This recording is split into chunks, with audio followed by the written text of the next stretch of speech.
तो आज हम देखने वाले हैं सोलो लेवलिंग सीजन 3 के एपिसोड 2 को, जहां पर कि हमने लास्ट एपिसोड में देखा था कि जिन्हो ने चैन के कहने पर बेरू को समन किया है। तो जिन्हो अब यहाँ सोचता है उसके शेडो सोल्जर काफी वीक है उनके रियल बॉडी कंपैरिजन में, बट भाई बेरू के केस में ऐसा नहीं है। बेरू का जन्म एक वेपन की तरह हुआ है जो सिर्फ हंटर्स को मारता है। जिन्हो सोचता है अगर बेरू और चैन प्रॉपरली फाइट करे तो चैन की डेथ भी हो सकती है। मतलब हम देख सकते हैं कि बेरू इस टाइम पे कितना स्ट्रांग है।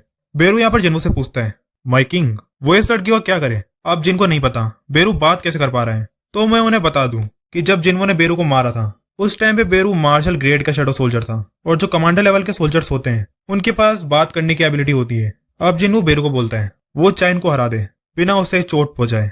बेरू बोलता है, माई किंग, जैसा आप कहें। अब जो बेरू है भाई वो इतना तेज रोर करता है जिससे जो हंटर जिम की लाइट्स हैं वो सारी टूट जाती है, और भाई जो चाइन है वो बेरू की पावर से थोड़ा डरने लगती है। वो सोचती है कि क्या जिन्हो ने इससे फाइट की थी जेजो आइलैंड पे। अब बेरू अपने पंजों को बाहर निकालता है, बट भाई जो जिन्हो है वो डायरेक्ट उसको मना करता है, नहीं बेटा इसे अंदर करो। वो बेरू को बोलता है अगर चैनो कुछ भी हुआ तो बेरू बेटा तू नहीं बचेगा। और भाई बेरू तो ये चीज सुनकर छोटे बच्चे की तरह अपने पंजे अंदर कर लेता है।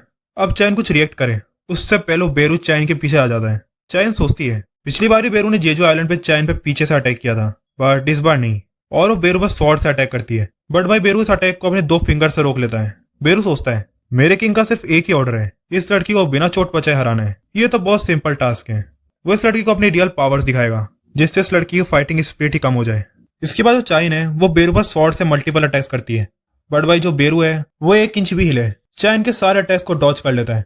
तो ये बेरू चैन के सामने आके जोर से रोर करता है, और इससे भाई जो चाइन है वो थोड़ा दूर हो जाती है। साइड में जिन्वू बोलता है लगता है विनर डिसाइड हो चुका है, और वो चाइन से पूछता है कि क्या वो सेटिस्फाइड है इस फाइट से। बट चाइन बोलती है अभी तक तो नहीं, वो अभी और लड़ सकती है। जिन्नू सोचता है आखिर चाइन क्या सोच रही है। वो बेरू के पावर डिफरेंस को देखने के बाद भी लड़ना चाहती है। बेरू उसके बाकी शेडो सोल्जर से काफी अलग है, वो इस टाइम पे फील कर पा रहा है। बेरू अपने मर्डर इंटेंशन को दबा रहा है, वो एक किलिंग वेपन है। अब बेरू सोचता है एक लिविंग ऑर्गेनिज्म देखते ही पहचान सकता है कि वो शिकारी है या शिकार। ये बोलते हैं बेरू चाइन पर अटैक करता है, बट चाइन इस अटैक को काफी मुश्किल से डॉच कर पाती है। अब हम यहाँ पर क्लियर देख सकते हैं कि बेरू चाइन को मारना चाहता है। अब चाइन स्वॉर्ड डांस स्किल का यूज करती है, बट बेरू की बॉडी इतनी स्ट्रांग होती है कि चाइन की स्वॉर्ड टूट जाती है उसी टाइम पे। चाइन सोचती है उसके पास सिर्फ एक ही चांस है, अभी उसके पास इतना माना नहीं है कि वो इस स्किल का यूज कर पाए। ये बोलते हैं चाइन ब्लेड ऑफ लाइट स्किल का यूज करती है, जहां पर हम देख सकते हैं कि चाइन की टूटी स्वॉर्ड पर लाइट ऑफ ब्लेड आ चुकी है, और चाइन उस लाइटनिंग स्वॉर्ड से बेरू पर अटैक करती है। साइड में जिन्हो भी शॉक हो चुका है कि भाई ये सब क्या हो रहा है। इसके बाद हम बेरू को देखते हैं, जहां पर चाइन की लाइटनिंग स्वॉर्ड इस टाइम में बेरू की बॉडी में घुस चुकी है। अब बताया जाता है कि इस टाइम में बेरू के मन में एक ऑर्डर रिसीव हुआ है जो उसे एक टाइम पे अपनी क्वीन से हुआ था। वो ऑर्डर अब उसके माइंड में वापस आ चुका है, और हम देखते हैं कि इस टाइम में बेरू लिटरली पूरा चेंज हो चुका है, और उसकी इंटेंशन अब कुछ ठीक नहीं लग रहे। और वो ऑर्डर ये है कि सामने जो एनिमी है उसको मार दो। अब बेरू चाइन की तरफ उसे मारने के लिए आ रहा होता है, लेकिन तय भाई वहां जिन्वू बेरू को रोक लेता है, और वो बेरू को बोलता है उसने बेरू को ऑर्डर दिया था ना कि चैन को कुछ भी नहीं होना चाहिए। बेरू अब चाइन से काफी दूर होकर जिन्हू से माफी मांगता है कि माई किंग मुझे माफ कर दे। जिन्हू सोचता है अब वो क्या करे, बेरू उसका सबसे स्ट्रॉन्गेस्ट सोल्जर है। खैर अब जिन्हू चाइन से पूछता है वो अपने आप को इतना फोर्स क्यों कर रही है, उसको क्या नीड है जिन्हू गिल्ड को ज्वाइन करने के लिए। ये सिर्फ एक एंट्रेंस टेस्ट था एक नेमलेस गिल्ड का, चाइन को उसकी लाइफ रिस्क में नहीं डालनी चाहिए। और जिन्हू उससे वापस से पूछता है कि चाइन ऐसा क्यों कर रही है, बट चाइन इस टाइम पे कुछ भी नहीं बोलती। तभी जिन्हू बोल पड़ता है कि क्या चाइन को जिन्हू में इंटरेस्ट है। चाइन अब कुछ बोल नहीं पाती, वो शौक है इस टाइम पे, बट चाइन ब्लश करते हुए बोलती है हाँ शायद। मतलब चाइन ने जिन्हू के लिए अपनी इस फीलिंग्स को एक्सप्रेस कर दिया है। इसके बाद हम अमेरिका के हंटर ब्यूरो के डायरेक्टर डेविड ब्रेनन को देखते हैं, जिससे मिलने इस टाइम पे लेडी सेलनार और एडम वाइट आए। ये दोनों डेविड से माफी मांगते हैं, बट डेविड बोलता है मैंने यहाँ तुम लोगों को सॉरी बोलने के लिए नहीं बुलाया है, बताओ आखिर वहां क्या हुआ। एडम बोलता है जैसा कि लेडी सेलनार ने ऑब्जर्व किया, देखा जाए तो संग जिन्वू वन ऑफ द किंग्स में से एक है। डेविड ब्रेनन इस टाइम पे थोड़ा शॉक में था। वो बोलता है क्या इसका मतलब यह है कि संग जिन्वू भी नेशनल लेवल का हंटर है। लेडी सेलनार बताने लगती है कि जब किसी हंटर को अनदर वर्ल्ड से पावर मिलती है मतलब वो हंटर अब अवेकन हो चुका है। लेडी सेलनार उस पावर को सेंस कर सकती है, और कुछ केसेस में वो पावर इतनी स्ट्रांग होती है कि वो हंटर्स ब्रिलियंट लाइट की तरह लगते हैं, और उन लोगों को एक किंग्स कहा जाता है। फिर लेडी सेलनार कांपते हुए कहती है संग जिन्वू के केस में ऐसा नहीं है, मुझे कोई कनेक्शन सेंस नहीं हुआ। मैंने जब जिन्वू की आंखों में देखा मुझे बस डार्कनेस दिखाई दी। लेडी सेलनार की ये चीज कहते ही डेविड बोलता है डार्कनेस, इसका मतलब संग जिन्वू एक डीमन है। लेडी सेलनार बोलती है वो ये नहीं बोल रही संग जिन्वू अच्छा है या बुरा, बस एक बात है संग जिन्वू अपनी पावर्स को किसी अनदर वर्ल्ड से नहीं ले रहा है, उसकी पावर उसके अंदर से ही आ रही है। इसका एक ही मतलब है, संग जिनवू की पावर्स की कोई लिमिट नहीं है। अब डेविड लेडी सैनार को थैंक्स बोलता है इतनी हेल्प के लिए। एडम डेविड से पूछता है, डायरेक्टर आप कहाँ जा रहे हो? डेविड रिप्लाई करता है, 24th फ्लोर, फॉलो मी। अब डेविड और एडम लिफ्ट में होते हैं, जहाँ डेविड बोलता है, अब लेडी सैनार की पावर्स कुछ काम नहीं आ रही है तो उन्हें कुछ और करना होगा। और वो एडम से पूछते हैं, क्या उसे वो फर्स्ट एसरिंग गेट याद है? एडम बोलते हैं, वो कैसे भूल सकता है? उस रंजन के ब्रेक होने से यूएस का पूरा वेस्टर्न पार्ट खत्म हो गया था। उस रंजन में से एक बीस्ट निकला था जिसका कि नाम कामिश था, जिसने काउंटलेस टॉप के हंटर्स को सेकंड्स में खत्म कर दिया था। अब आगे एडम बताता है कि उस टाइम पे अमेरिका ने काफी बड़े ऑफर पर वर्ल्ड के टॉप हंटर्स को गैदर किया था, बट उनमें से सिर्फ 5 ही सर्वाइव कर पाए। और इन 5 हंटर्स की पावर एक कंट्री के इक्वल थी। और फिर यहीं से शुरुआत हुई नेशनल लेवल हंटर्स की। इसके बाद डेविड एक रूम को ओपन करता है, वहां एक रून स्टोन होता है जो इनको कामिश की बॉडी में से मिला था। कोई भी नेशनल लेवल का हंटर मेज टाइप का नहीं है जिससे ये लोग रून स्टोन देख सके। खैर, इसके बाद हम बेसमेंट में कामिश की बॉडी को देखते हैं, जिसमें अब सिर्फ हड्डियां ही रह गई है। देखा जाए तो कामिश काफी स्ट्रॉन्ग बीस्ट था, मतलब उसको हराने के लिए दुनिया के सारे हंटर्स को गैदर होना पड़ा। इसके बाद हम जिन्वो को देखते हैं, जिस टाइम पे खुद को मिरर में देखते हुए बोलता है वो काफी लंबा हो चुका है और स्ट्रॉन्ग भी। क्या ये अवेकनिंग होने की वजह से हुआ है? बट क्या वो हैंडसम है? ये सब चीजें सोचते हुए वो जीना के पास जाता है। वो जीना से पूछता है, क्या वो हैंडसम है? बट जीना तो उसका उल्टा ही आंसर देती है, नहीं वो बिल्कुल भी हैंडसम नहीं है, वो बिल्कुल एक आवाज इंसान की तरह लगता है। जिनो बोलता है, वो एक गिल्ड बनाने का सोच रहा है, उसने गिल्ड का नाम सोलो प्रे रखा है। जिना बोलती है, ये बिल्कुल ही वाहियात नेम है। जिनो की एबिलिटी है शेडो सोल्जर समन करने की, तो टेक्निकली तुम अकेले फाइट नहीं कर रहे हो। जिनो बोलता है, वैसे बात ठीक तो है, लेकिन उसे कोई गिल्ड का नेम दिमाग में आ भी नहीं रहा है। तभी जिना बोलती है, आजिन गिल्ड नेम कैसा रहेगा? वो उसके नेम का बिल्कुल उल्टा है। जिनो बोलता है, हाँ वैसे इतना ही बुरा नहीं है। इसके बाद सीन शिफ्ट होकर चाइन पर जाता है, जो इस टाइम पे अपने रूम पे बेड पर लेटी हुई है, जो वो इस टाइम पे यही सोच रही है कि बेसिकली उसने जिन्वो को कन्फेस कर लिया है, आई थिंक सो बोलकर। चाइन बोलती है, जिन्वो ने उसे बचाया है, तो चाइन को उसमें इंटरेस्ट तो हो गई।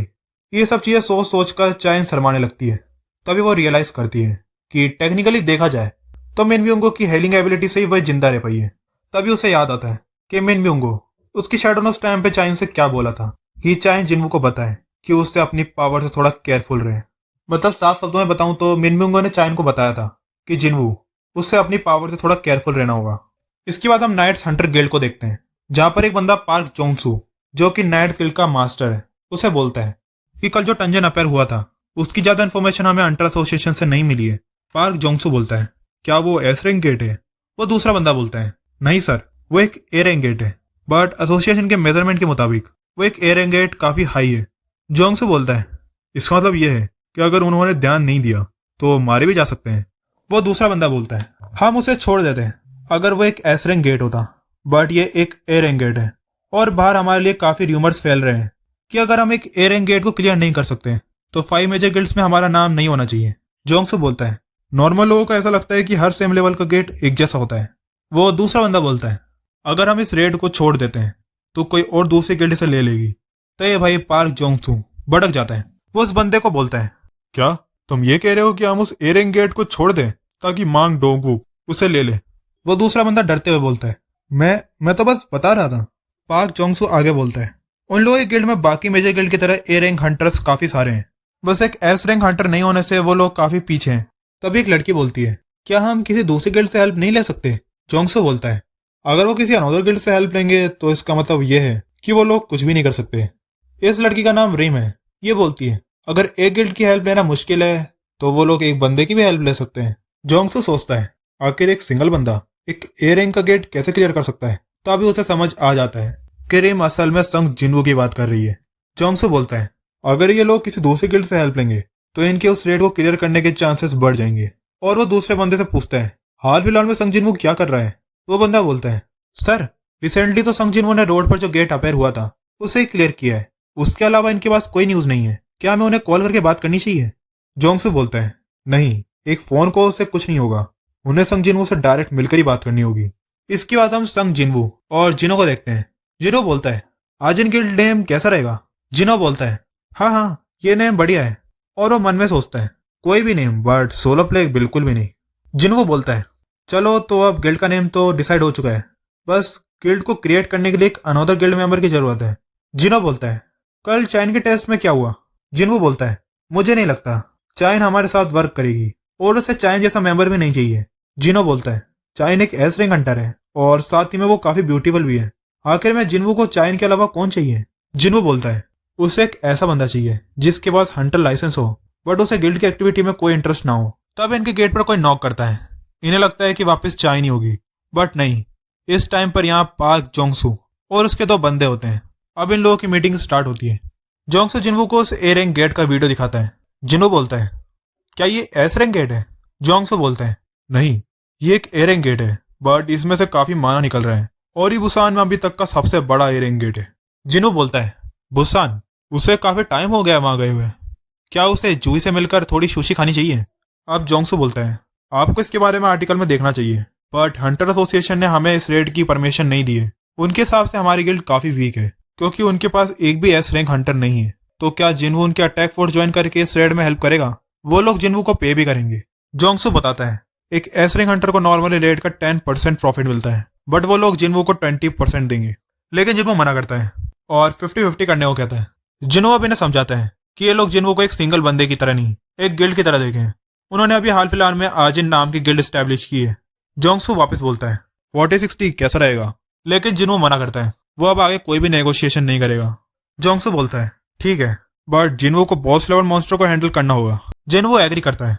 जोंगसू लास्ट में बोलता है उस गेट को ओपन हुए हुए एक वीक हो चुका है तो इन्हें कल ही रेड पर जाना होगा और बाकी बातें ये लोग कार में कर लेंगे।